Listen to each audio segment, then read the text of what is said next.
주요 뉴스 살펴봅니다. 오마이뉴스의 이승훈 기자. 네, 이승훈입니다. 네, 박근혜 대통령이 오늘 침몰 사고에 대해서 국무회의 석상에서 사과의 뜻을 밝혔죠? 네, 박 대통령의 오늘 사과는 사고 발생 14일 만입니다. 박 대통령은 국무회의 모두 발언을 통해 사고 희생자들에 대해 애도를 표하면서 사고를 예방하지 못하고 초동 대응에도 미흡했다며 고개를 숙였습니다.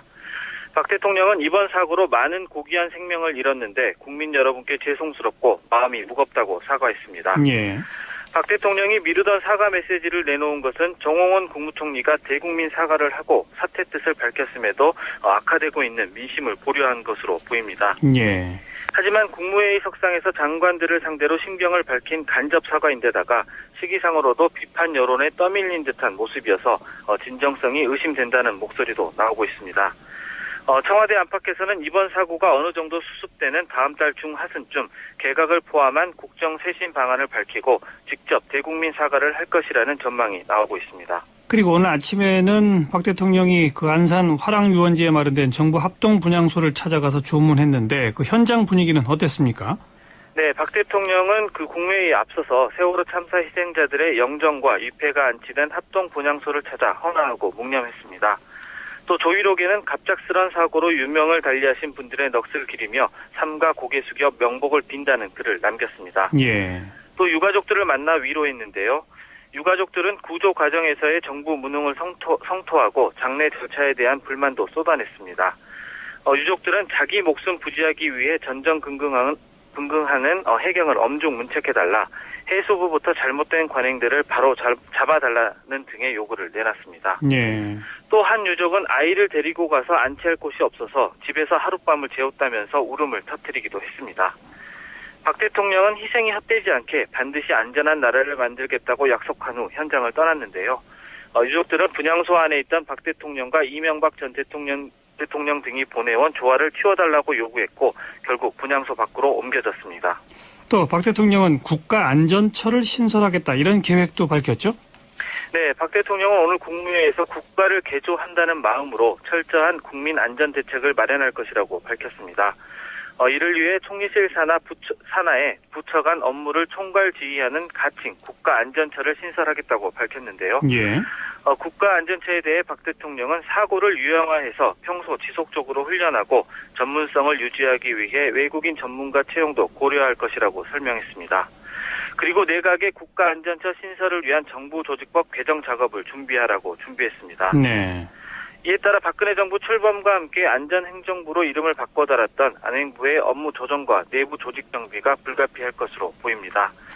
또 각 부처의 업무 조정 문제는 물론 대통령이 아니라 총리 직속의 국가안전처가 과연 제대로 된 통합 지휘 능력을 발휘할 수 있을지 등 풀어야 할 과제가 산적해 있는 상황입니다. 그렇죠. 찬찬히 좀 살펴봐야죠. 그런 대목들은. 그나저나 벌써 3개월 전인 지난 1월에 이 청해진 해운의 문제를 고발하는 글이 청와대 홈페이지랑 연동된 국민권익위 국민신문고에 올라왔었다고요? 네, 글을 올렸던 사람은 청해진 해운에서 지난해 중반까지 일했던 중간 관리자였습니다. 이 민원인은 지난해 1월 국민신문고에 청해진 해운을 고발합니다라는 제목의 글을 올렸는데요. 예. 민원의 주요 내용은 임금 체불 문제였지만 청해진 해운의 상습적인 정원 초과 운항과 저임금 비숙련 직원 문제, 또 세월호와 쌍둥이 배로 불리는 오하마나호의 2006년 사고 무마 의혹 등 내부 비리에 대한 고발도 포함되어 있었습니다. 예. 모두 세월호의 사고 원인으로 거론되는 문제들입니다. 결과론적인 이야기이긴 하지만 관계 당국이 고발 내용에 세심한 주의를 기울였다면 세월호 참사의 사전 예방이 가능하지 않았겠느냐는 지적도 나오고 있습니다. 청와대는 어떤 해명을 내놨습니까? 청와대는 민원인이 글을 올리면서 처리 부서를 고용노동부로 지정했고 임금 체불이 주된 내용이었기 때문에 고용노동부에서 처리됐다고 밝혔습니다. 예. 또 A4 용지 11장 정도 되는 전체 글 내용 대부분이 임금 체불과 관련된 불만이었고 중간중간 청해진 해운의 문제점을 지적하는 내용이 있었다고 밝혔는데요. 또 민원인이 지정한 기관 담당자가 아니면 개인 신상 노출 우려 등으로 제3의 기관이 확인할 수 없게 돼 있어서 청와대나 국민권익위가 사전에 고발 내용을 알 수 없었다고 해명했습니다. 예. 하지만 민원을 이첩받은 고용노동부가 고발 내용을 보다 면밀히 살펴서 관련 부서에 통보만 했더라면 어땠을까라는 아쉬움은 여전히 남습니다. 예. 고용노동부는 임금 문제에 대해서는 답변을 했지만 다른 부처의 소관 사항에 대해서는 별다른 신경을 쓰지 않았습니다. 자, 이 문제는 잠시 뒤에 조금 더 구체적으로 따져보겠고, 또 어제 청와대 홈페이지가 한때 마비까지 됐다는데 그게 당신이 대통령이어서는 안 되는 이유라는 글 때문이었죠.